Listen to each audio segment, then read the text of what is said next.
Hello, BookTube. This was the oldest book that I've read in quite a while, because the book I'm talking about is 68 years and 2 months old. It was published in November 1955. I am talking about The Quiet American by Graham Greene. Graham Greene is one of the most prominent, one of the most known and famous novelists of the 20th century.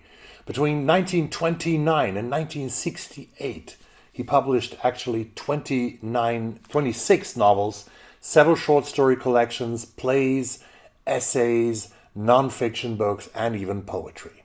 I remember so well reading an easy reader edition of the 1949 classic novella The Third Man, playing in Vienna, that became an iconic movie starring Joseph Cotten and Orson Welles. In 1999, the British Film Institute voted that movie to be the greatest British movie of all times.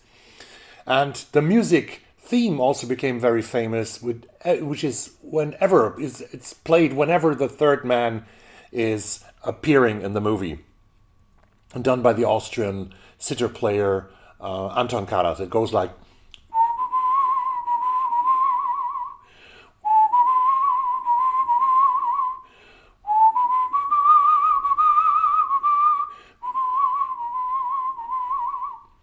Greene's novels have played in many parts of the world and in many countries.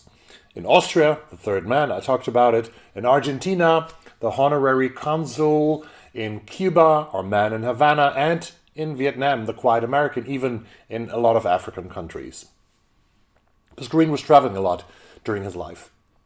The Quiet American came out in November 1955, as I said, in a place during the First Indochina War that many people often forget when they speak about the Vietnam War.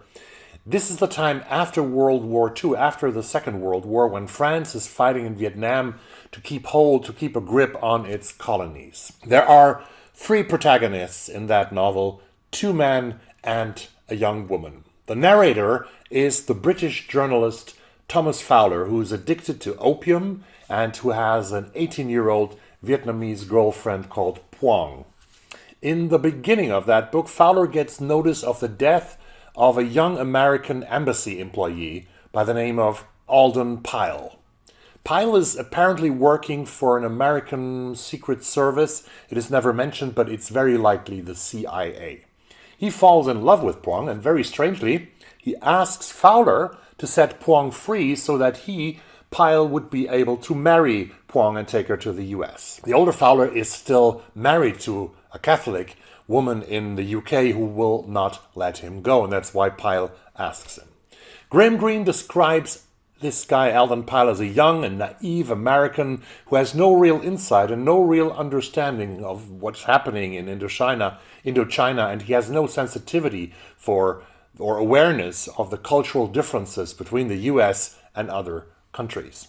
So while we, on the one hand, experience a triangle love drama, we have, on the other hand, a very intense discussion about the growing American involvement in Vietnam that ultimately led to full engagement of the United States in Vietnam and to the death of 58,200 soldiers and to 1.4 million Vietnamese deaths, civilians and soldiers in the war.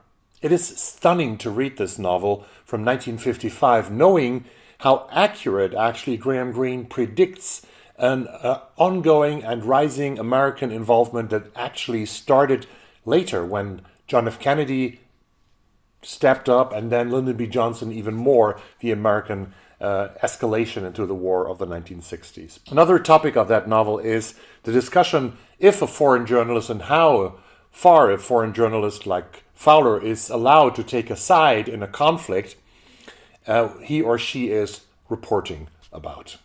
The question of taking sides in a conflict that a journalist is supposed to report neutrally about is very skillfully embedded by Graham Greene into the plot. He also succeeds in depicting a great deal of the atmosphere of the 1950s of Saigon. I guess he does, because it's very, very vivid. The city that's now called Ho Chi Minh City, obviously, with the inevitable legendary Hotel Continental. I've heard many times about this hotel, where foreign journalists and correspondents have lived and went in and out during the war, even when the Americans fought the war.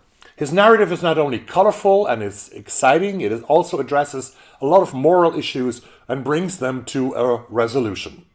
I thoroughly enjoyed reading The Quiet American by Greene, and I really can recommend this book even today, and I would like to read more by Greene. I will do this actually this year, and I will tell you which book it's going to be when the time has come, and this will be an even older book by the author that I have ordered already from the public library. See you soon in another video from this channel. Have a great Sunday wherever you are, and bye!